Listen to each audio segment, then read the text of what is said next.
Kira secara volume kalau kita tanya soal teori trading itu kan rata-rata berpikir bagaimana dapat profit yang perharinya maksimum kan.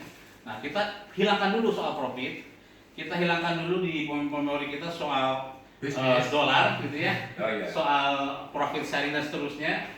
Ada 3 hal yang harus kita perhatikan dalam hidup kita ini. Pertama, kalau ditanya apa yang kita pikirkan dalam 24 jam?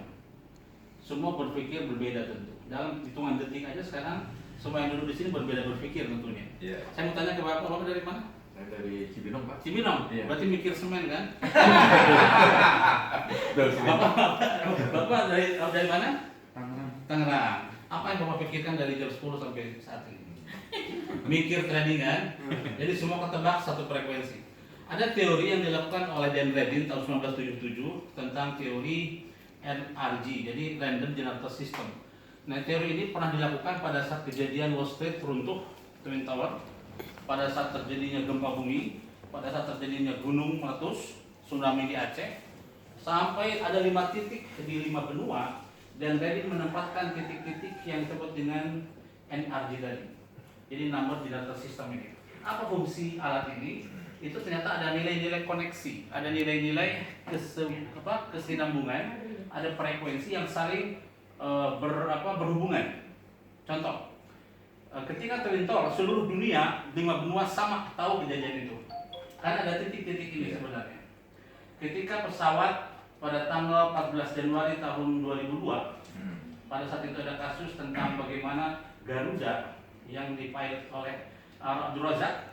Saat itu beliau mau take off dari dari Makassar pada salah ya ke Yogyakarta.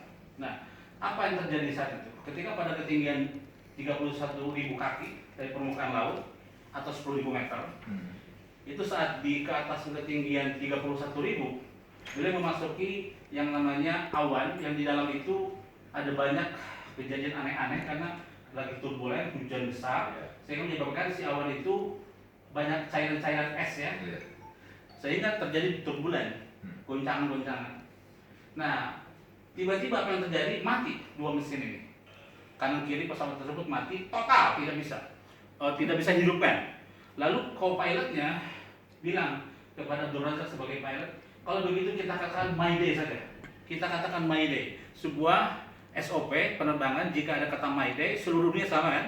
Itu menandakan bahwa emergency exit untuk minta pertolongan dengan segala cara.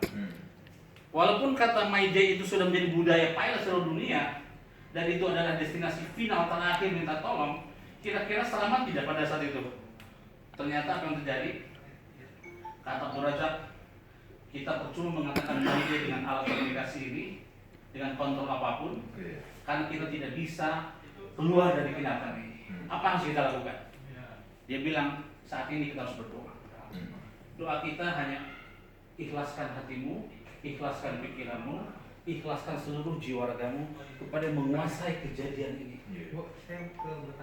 Lalu dia katakan, saat ini kita doa sama-sama. Itu tiba-tiba di atas ketinggian 31.000 tadi semakin turun ke bawah, dan tepat di bawah itu adalah kota Blora. Sehingga akhirnya dari 31.000 sampai ke 18.000. Karena ini mesin mati kan, udah bisa ngapa-ngapain. Ya, begitu cepatnya. Dia langsung berdoa, 2 orang ini. Apa doanya? Ya Allah, aku ikhlas jika aku harus mati, tapi tolong selamatkan seluruh penumpang di belakang pundakku. Mereka tidak boleh ada yang celaka, semua harus selamat. Biarkan aku yang mati saja. Ikhlas dia doanya. Terjadi miracle, Allah kabulkan doa itu. Karena dari hatinya dia minta, berpasrah diri. Maka saat itu pesawat semakin turun, tanpa sadar dia pun saat itu sudah di luar kesadaran, pesawat jatuh di atas Sungai Bengawan Solo. Persis pada saat sampai di atas Sungai Bengawan Solo itu 180 derajat pesawat menghadap mana? Menghadap kiblat. Digerakkan. Disitulah dia baru berkata, aku yakin Tuhan itu nyata. Saat inilah aku yakin percaya bahwa Allah itu nyata. Bukan hanya kata-kata, tapi nyata dan bukti, bahkan lebih nyata dari pesawat ini. Nah, artinya apa? saat-saat tertentu kita harus hadirkan frekuensi yang dimaksud, Iya. frekuensi spiritualitas. Betul. Ketika kita ke gunung, pernah nggak waktu ini, waktu tertentu kita ke gunung bawa handphone, lalu handphone mati, Sinyalnya sinyal tidak ada. Sering terjadi ya. Keren. Nah, kalau sudah di atas ketinggian tidak ada sinyal, kita ingin komunikasi bisa tidak? Enggak. Mau hubungi istri, anak, menantu, cucu, susah ya? Iya. Bayangkan di sana kita sendiri. Apa yang harus kita lakukan di sana? Kira-kira apa yang harus kita lakukan di sana? Komunikasi dengan Allah. Nah, pertanyaannya adalah, jika saat-saat itu terjadi, maka seluruh apa yang kita miliki tidak bisa menolong, Iya. kecuali kekuatan yang ada di langit. Ternyata spiritualitas menyebabkan seluruh orang-orang kaya sukses dunia, seperti Josh Bronson, dia yang menciptakan pesawat turbo luar angkasa kan? Iya. Bagaimana dia bisa mengendalikan pusat luar angkasa dalam beberapa saat. Dia menciptakan ide itu luar biasa brilian. Kemudian apa yang dilakukan Josh Bronson dalam hidupnya? Dia katakan, kekayaanku hari ini bukan milik siapa-siapa, tapi milik yang mengendalikan tanganku yang bergerak, mataku yang berkedip, dan jantungku yang berdegup.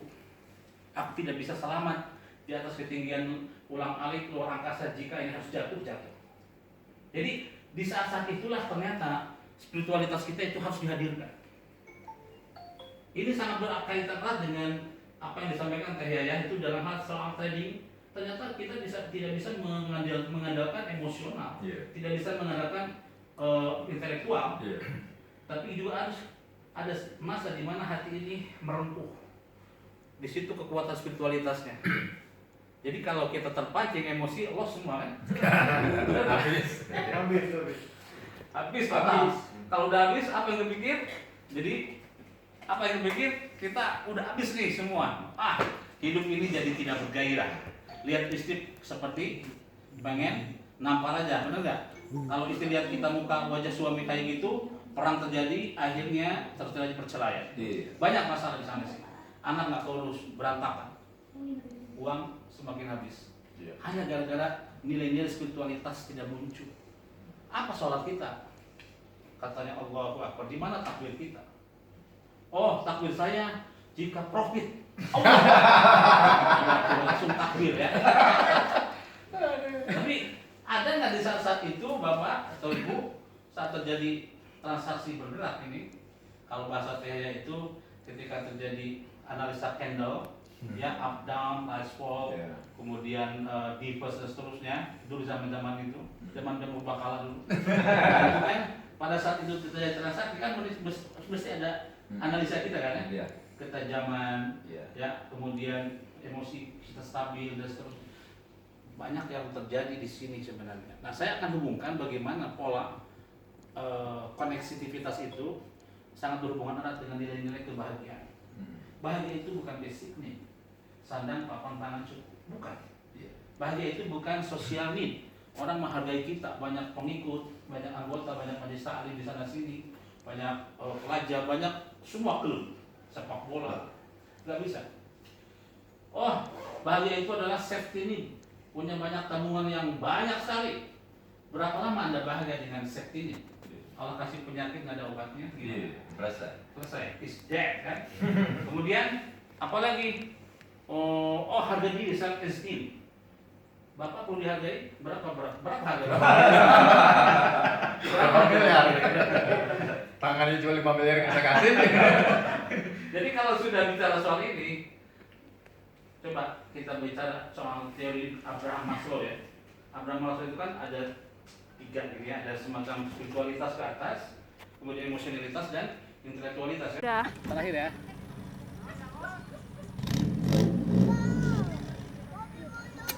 Ih, Aduh, keluar ya. ada bangga nggak? Kalau sekarang nggak bangga, Memanah gampang, yang susah jaga hati. ya betul, ini sekarang harus jaga hati. Ini kok keluar semuanya mantan kita. 5. Kelamaan kan? 5 tadinya. Berarti tidak jaga. Ih, kenapa sih? Sorry. Kalah aja Akila. Busu. Tuh kurang Masuk satu. Akila kalah.